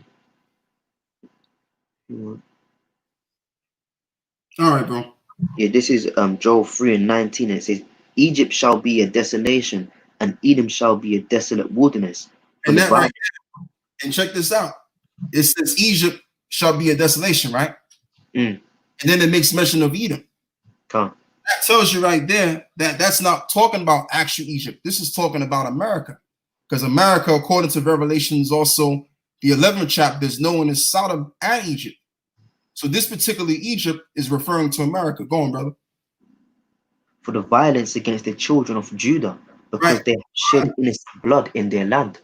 Right. For the violence against the tribe of Judah.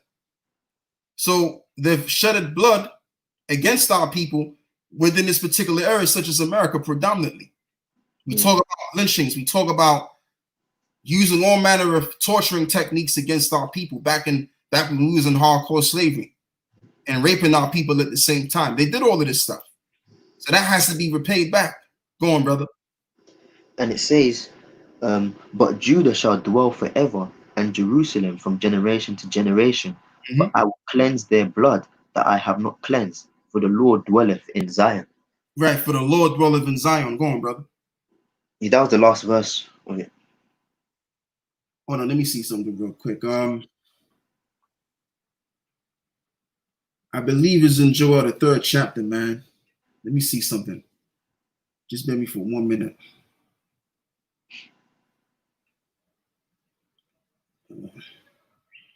Joel. While you're getting that, can I just bring out verse 4? Yeah, you're going, yeah. Okay. This is verse 4. And it says, "Yea, and what have ye to do with me, O Tyre and Zidon, and all the coasts of Palestine? Will ye render me a recompense? And if you recompense me swiftly, speedily, I'll return your recompense upon your own head." because ye have taken my silver and my gold, and have carried into your temples my goodly pleasant things. Because these other nations as well, as you were saying earlier, Elder, it's not that they're scotch-free. They've violated us before, man. You know, it's just that Esau, Edom, has done it the worst, and they went overboard, man. Because the scripture says, I was but a little displeased, and you helped forward the affliction, man. Okay, so these other nations, they're not, free. They're gonna get their punishment too. And the Lord is saying, look, well, you're gonna recompense me, because whatever you do, I'm gonna put it back on your own head. Yeah. But the top nation that came against us, man, and the Lord has a bone to pick with, if you will, is Esau, Edom, man. You know, so whatever you've done unto us, it's gonna be done unto you. Yep.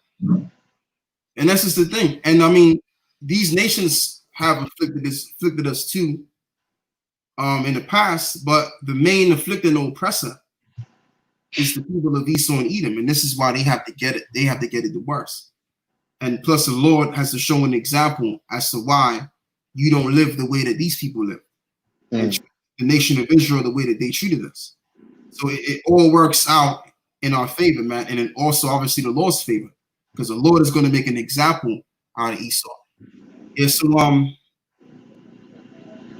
you know what? That's what we bring out for now on, man. You got any more precepts? Let's read this one more time. I read it at the beginning. It was Numbers 35 and 33, but I didn't get to finish it off. It says, so ye shall not pollute the land wherein ye are, for blood it defileth the land, and the land cannot be cleansed of the blood that is shed therein, but by the blood of him that shed it. Yeah, and that's going to be the end result. The end result is going to be their blood is going to be shed, and that's how everything is going to be put back in its complete order. That's how the Lord is going to balance everything. Okay, because everything's off balance right now. So the Lord is going to put everything back in order, and basically execute judgment against them, and revenge is going to be taking place as well. So that's all we have for you out there, man. Those of you watching.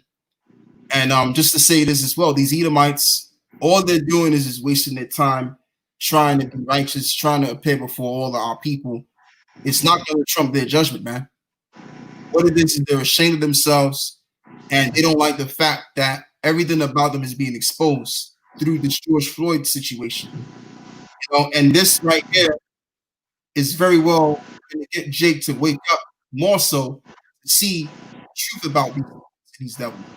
You know, and that's what's going on. But you also have at the same time a group of Jakes that don't want to agree with the idea that they are a bunch of demons on the left-hand side. They're not good people. I'm talking about so-called white people. They're not good people. You know, they're showing it, they're proving it. All right? And this is something that the majority of our people somehow are going to have to come to the conclusion, because it is what it is. Yeah, so that's all I got to say. Like I said, if you got anything else to say? No, that's it. All right, yeah. So with that, giving all praises and the glory to Yahweh, Bahashem, Yahweh Shai, Bahashem, Al-Qadash, Wa Ba. Wow. Shalom. Shalom.